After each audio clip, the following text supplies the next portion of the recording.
vous reste plus que ces 5 lignes là. Oui. Alors après, vous allez dans le champ de sauge. Tu t'organises l'équipe. D'accord. Ok. Alors bonne journée. Merci, Pamela. Au cours de leur longue histoire, les hommes ont très souvent cherché à lutter contre la maladie. Et ils l'ont toujours fait avec les moyens et les connaissances qu'ils avaient à leur disposition. Les plantes, par exemple. On sait depuis longtemps que certaines d'entre elles agissent de façon visible sur notre santé. Mais ce n'est que récemment qu'on a commencé à comprendre comment leur chimie agissait sur notre biologie. Ces connaissances ont considérablement varié au cours des âges. Dans l'Égypte antique, par exemple, on maîtrisait bien la pharmacologie et la chirurgie. Mais ces connaissances étaient souvent fragmentaires et leurs dépositaires étaient parfois imprégnés de superstitions et de croyances.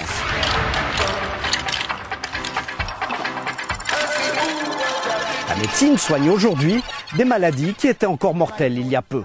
Mais, revers de la médaille, la chimie, la technologie, les machines ont pris beaucoup de place et nous n'aimons pas toujours cela. Alors, des voix s'élèvent et prônent un retour à la nature et plus de douceur dans les thérapies.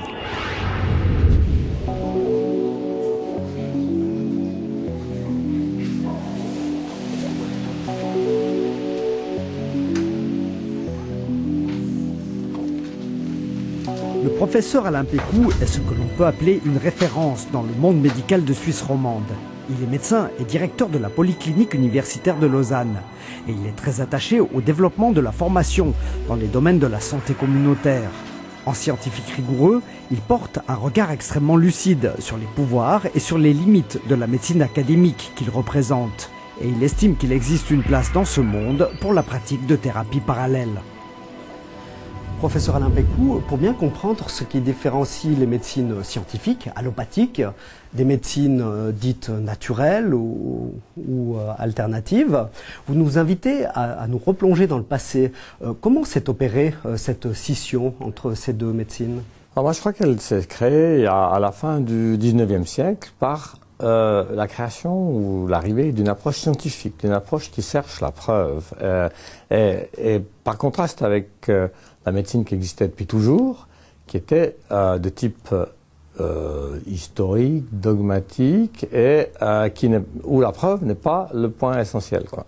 Alors que la médecine parallèle, en fait, n'est pas basée sur la preuve et peut être holistique, comme elle dit souvent, c'est-à-dire prendre en charge toutes les maladies, qu'on les connaisse ou pas, qu'on les traite ou pas, dans notre système.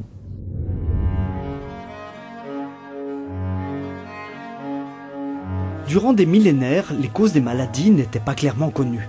Bien entendu, des explications étaient avancées, mais elles étaient bien souvent incomplètes ou basées sur des dogmes acceptés de tous, mais rarement étayés par des preuves.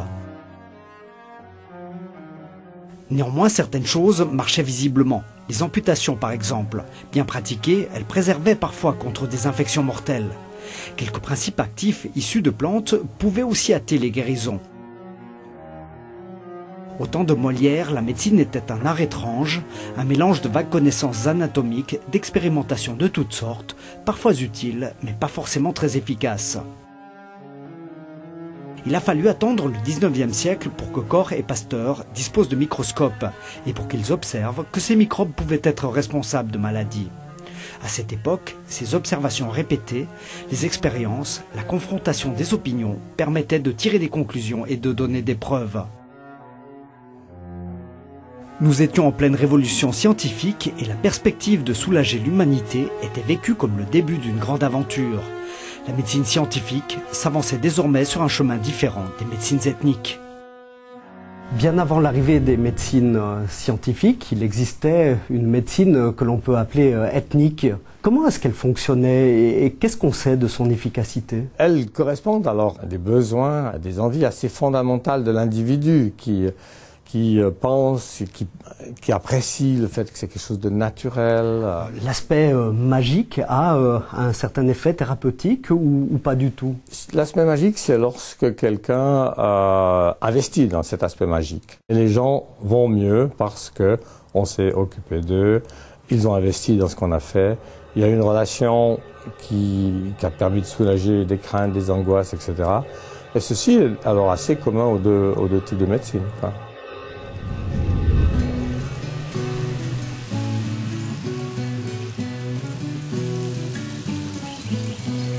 Est-ce que vous apportez du crédit aux médecines naturelles? Oui, bien sûr. C'est même une bonne partie de ce que j'utilise. Je suis pas vraiment un grand amateur de tout ce qui est médecine naturelle. Non, c'est pas trop mon truc, ça. Hein. Non, je pratique pas, à part les petites plantes que je cueille pour faire mes petites tisanes à moi, c'est tout.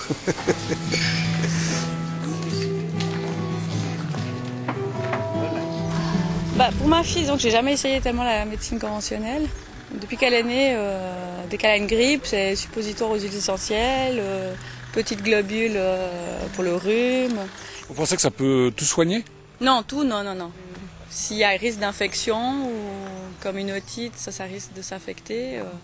Je vais pas la traiter avec de l'homéopathie. Je veux pas non plus que ça peut pas tout soigner, je pense pas.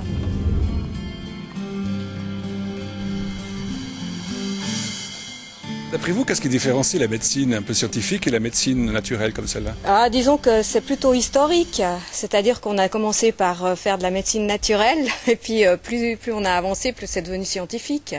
Et puis maintenant, ce que je trouve intéressant, moi, c'est quand ça se combine, quand les deux se combinent. Parce que sinon, c'est du charlatanisme. Faut quand même, j'aime bien moi les méthodes scientifiques aussi pour vérifier ce qu'on expérimente. Croire en un médicament qu'on prend, qu'il soit officiel ou alternatif, c'est le plus important, c'est d'y croire, je pense. Ça nous aide quand même on le voit avec les placebos, ça nous aide quand même à se soigner. On va pas tout soigner avec des placebos, c'est évident. Je pense que ça aide. Ouais.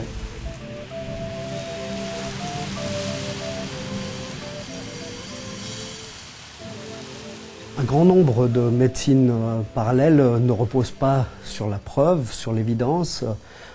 Sur quoi reposent-elles? Sur la tradition, je sais pas, l'acupuncture a 3000 ans de tradition, donc c'est une force en soi, ça, quoi. Ensuite, elle offre quand même quelque chose qui n'a pas le défaut de beaucoup de médecine scientifique, c'est-à-dire l'effet secondaire. Pas toutes les interventions, médicaments, etc., dans le domaine scientifique ont toutes comme ça, grevé d'un certain risque, quoi. Ça, c'est quand même beaucoup dans l'esprit du public, ça fait bien. Quel regard portez-vous sur la cohabitation de ces deux catégories de médecine, la médecine dite scientifique et la médecine dite naturelle parallèle? Je trouve que ça fonctionne bien, vu du médecin, du praticien et du patient. Et si on prend un peu distinct, quand même, il y a deux problèmes. C'est un, qui la paye. Puis la chose qui me concerne moi, comme dans mon autre métier, c'est la partie enseignement.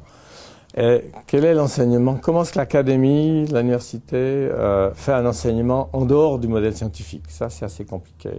Et pour l'instant, elle ne sait pas très bien que faire, elle hésite comme ça.